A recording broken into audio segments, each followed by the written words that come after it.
नमस्कार दोस्तों, आपका बहुत बहुत स्वागत है गैजेट वर्ल्ड के एक और नए एपिसोड में। हर दिन की तरह मैं आज भी आप लोग के लिए बहुत इंटरेस्टिंग टेक न्यूज़। तो चलिए शुरू किया जाए आज का टेक न्यूज़।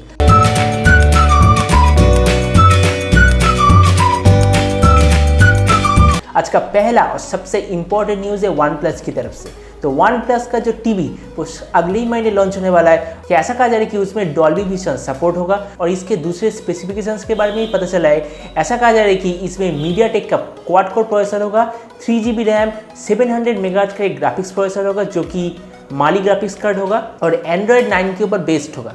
तो अब देखते हैं कि वन प्लस का ये जो टीवी, मुझे तो लगता है कि बहुत ही कमाल का होने वाला है। वैसे ये टीवी किस प्राइस रेंज में लॉन्च करता है, एक बहुत ही बड़ी बात है। अगला न्यूज़ है वन प्लस 70 प्रो के बारे में। जैसे कि पिक्चर में देख सकते हैं, ऐसा पता चल रहा है कि इसका जो पीछे का बैक कैमरा मॉड्यूल होगा वो बहुत बड़ा सा एक राउंड मॉड्यूल होगा। मतलब जो हुआवे का जो अपकमिंग स्मार्टफोन है जिसमें एक राउंड मॉड्यूल होता है, बिल्कुल वैसा मॉड्यूल होगा और इसमें स्नैपड्रैगन 855 प्लस तो जरूर होगा। तो अब देखते हैं कि वन प्लस 70 प्रो जब वन प्लस टीवी लॉन्च होगा उसके एकदम साथ जब लॉन्च होगा तो इसमें कौन कौन से फीचर्स और एग्जैक्टली किस प्राइस रेंज में लॉन्च होगा। वैसे मुझे ऐसा लग रहा है कि इस बार इसका प्राइस 45 से 50,000 के बीच में होगा। तो हुआवे की तरफ से कमाल का न्यूज आ रहा है। हम इंडिया में जो 4G नेटवर्क इस्तेमाल कर रहे हैं वो एकदम प्रॉपर 4G नहीं है, क्योंकि हमारे यहाँ पर जो मैक्सिमम डाउनलोड स्पीड हमें मिलता है 10 या 20 Mbps मिलता है। यूएसए में वो स्पीड 70, 80, 100 Mbps तक मिलता है, मतलब वो प्रॉपर 4G है। उस देश में तो 5G शुरू भी हो चुका है, हमारे यहाँ पर 5G शुरू नहीं हो चुका है। अब एक कमाल का न्यूज़ ऐसा है कि हुआवे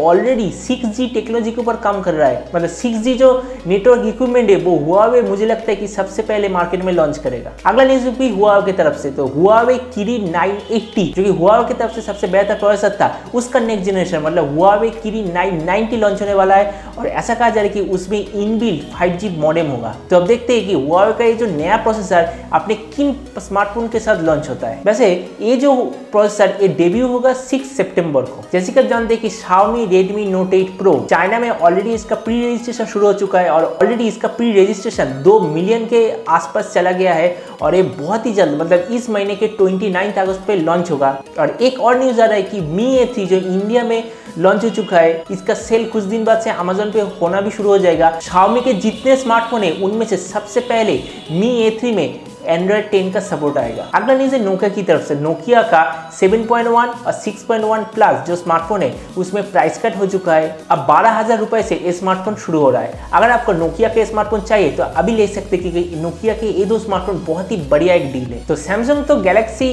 S10 उनका एक बहुत ही बढ़िया स्मार्टफोन है, कुछ महीने पहले लॉन्च किया था, रिसेंटली लॉन्च किया है गैलेक्सी नोट 10 और नोट 10 प्लस। अब ऐसा पता चल रहा है कि ऑलरेडी सैमसंग गैलेक्सी S11 पर काम करना शुरू कर दिया है और ऐसा पता चल रहा है कि इस पर जो सामने नॉच होता है वो गैलेक्सी नोट 10 से भी कम होगा और इसका जो बैटरी टेक्नोलॉजी एक नया तरह का बैटरी टेक्नोलॉजी होगा और जो कैमरा है वो तो बहुत ही कमाल का होने वाला है। तो देखते हैं कि गैलेक्सी S11 आखिर कब तक मार्केट पे लॉन्च होता है। तो सैमसंग अपने लिए एक नया पेटेंट करवाया है। जैसे कि पिक्चर में देख सकते हैं एक वर्टिकली फोल्डिंग स्मार्टफोन है। जैसे कि आप देख सकते हैं एक सीधा फोन है लेकिन इसे अब नीचे से फोल्ड कर सकते हैं। मतलब सैमसंग का जो एक पहला मॉडल था जो गैलेक्सी फोल्ड जो पास से फोल्ड होता था, लेकिन अभी नीचे से फोल्ड होगा।